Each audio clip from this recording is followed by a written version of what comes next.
গেলেকীত আগতীয়া কৃত্ৰিম বানত বুৰ যোৱা ৰাইজৰ দুৰৱস্থা।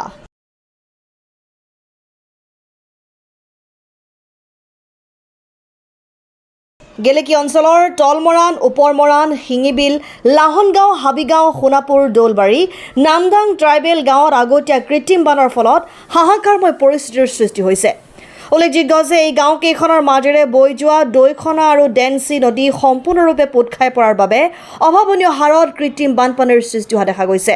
নাগালেণ্ডৰ পৰা বৈ অহা নদী দুখন যোৱা কেইবছৰমান ধৰি নাগালেণ্ডত অবাধ হাৰত খনন হোৱা কয়লা আৰু কয়লা খননৰ বাবে বোকা মাটি নদীৰে বৈ আহি নদী দুখনৰ সমতল সম্পূৰ্ণৰূপে পুতি পেলাইছে, যাৰ বাবে নদী দুখনৰ সমতল স্থানীয় পথাৰতকৈ ওখ হৈ পৰে।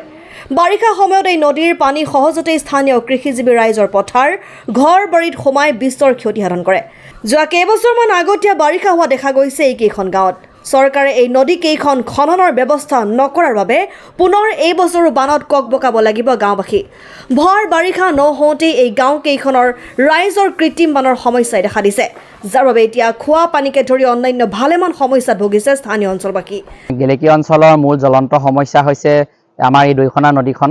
এই দৈখনা নদীখন আমাৰ পাহাৰৰ পৰা বৈ আহিছে আৰু এই দৈখনাৰ লগতে এখন নদী সংযুক্ত হৈছে ডেন্সি নদী, আৰু সেই ডেন্সি নদী দৈখনা নদী সংযুক্ত হৈ এই যিখিনি পানীখিনি আমাৰ কয়লা পলস আহি পেলাই নৈখন পোত খাই গৈছে আৰু পোত যোৱাৰ ফলত আৰু নৈ পানীখিনি ওপৰলৈ উঠি আহে। আৰু এতিয়া বিশেষকৈ এতিয়া ভৰ বাৰিষা হোৱাই নাই, ভৰ বাৰিষা নহওঁতেই এতিয়া যি এজাক বৰষুণ দিয়াৰ লগে লগে বানপানী উঠি আহে, যাৰ ফলত ৰাইজসকল জীয়াতু ভুগিছে। আৰু এই সমস্যা আমাৰ বহুত দীঘলীয়া সমস্যা। এই শাসনাধিষ্ঠ যিখন বিজেপি চৰকাৰ, এই 10 বছৰ কাৰ্যকাল হ'বলৈ হ'ল, কিন্তু তেওঁলোকৰ আজিলৈকে এই যিটো বৃহৎ সমস্যা, যি জ্বলন্ত সমস্যাৰ ওপৰত কোনো ধৰণৰ গুৰুত্ব দিয়া দেখা নগ'ল। তেওঁলোকে নিৰ্বাচনৰ সময়ত প্ৰতিশ্ৰুতি দিয়ে, নিৰ্বাচনৰ সময়ত ভুৱা কথাৰে তেওঁলোকে প্ৰলোভন দেখুৱাই ৰাইজক, তেওঁলোকে নিৰ্বাচনী লোভ দেখুৱায় যে তেওঁলোকে নদীখন খনন কৰি দিব। কিন্তু এতিয়া তেওঁলোকে দেখিছে তেওঁলোকে ক্ষুদ্ৰ ক্ষুদ্ৰ আঁচনিৰ লগত তেওঁলোকে গুৰুত্ব দি পেলাই তেওঁলোকে এই মূল জ্বলন্ত সমস্যাসমূহ ৰৈ গৈছে, আৰু যাৰ ফলত আমাৰ যি ৰাইজসকল আগন্তুক বাৰিষা সময়ত জীয়াতু ভুগিব। তাৰ বাবে আমি যিখন বিজেপি চৰকাৰ শাসনাধিষ্ঠ তেওঁলোকক আমি তীব্ৰ ভাষাৰে গৰিহণা দিছোঁ, আৰু আগন্তুক যদি এই ক্ষেত্ৰত যদি কোনো ধৰণৰ পদক্ষেপ নলয়, আমি এই অঞ্চলৰ ৰাইজক লৈ পেলাই আমি গেলেকী আঞ্চলিক ছাত্ৰ সন্থাই আমি গণতান্ত্ৰিকভাৱে প্ৰতিবাদ কৰিবলৈ বাধ্য হ'ম। হয়, এই আমাৰ গেলেকী অঞ্চলৰ কেইবাখনো গাঁও এই নদীকেইখনৰ সমস্যাৰ ফলত বিশেষ সমস্যা হয়।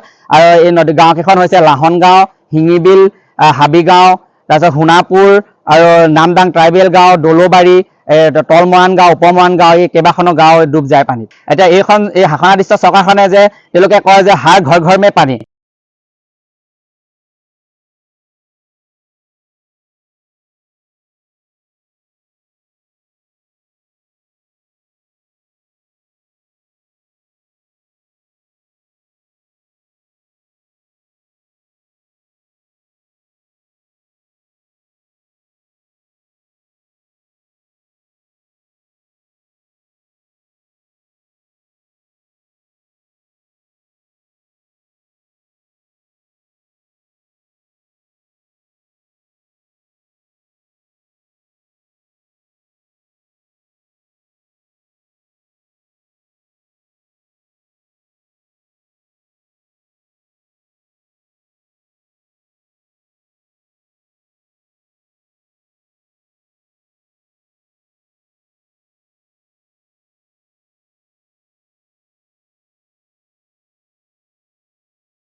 নাজিৰাৰ পৰা ৱাহিদ আলীৰ ৰিপৰ্ট, অসম টাইম।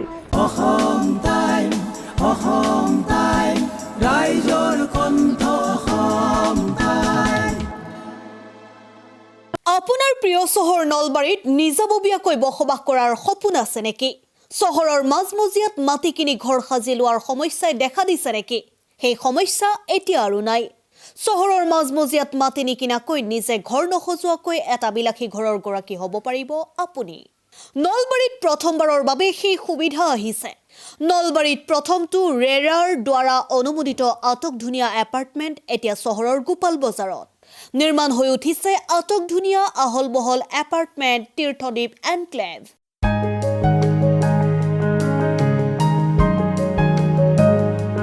চহৰৰ গোপাল বজাৰৰ DIC পথত নিৰ্মাণ হৈ উঠিছে তীৰ্থদ্বীপ এনক্লেভ এপাৰ্টমেণ্ট। 2টা আৰু 3টা আটকধুনীয়া শুৱনি কোঠাযুক্ত সপোনৰ ঘৰ, যথোপযুক্ত গাড়ী পাৰ্কিঙৰ সুবিধা, নিৰিবিলি পৰিৱেশ, যাতায়াত আৰু যোগাযোগৰ উপযুক্ত সুবিধা। আপোনাৰ সপোনৰ ঘৰখনৰ বাবে ন্যূনতম হাৰত বুকিং চলি আছে। পলম নকৰি এতিয়াই যোগাযোগ কৰক 9706010636 আৰু 9954253864 নম্বৰত।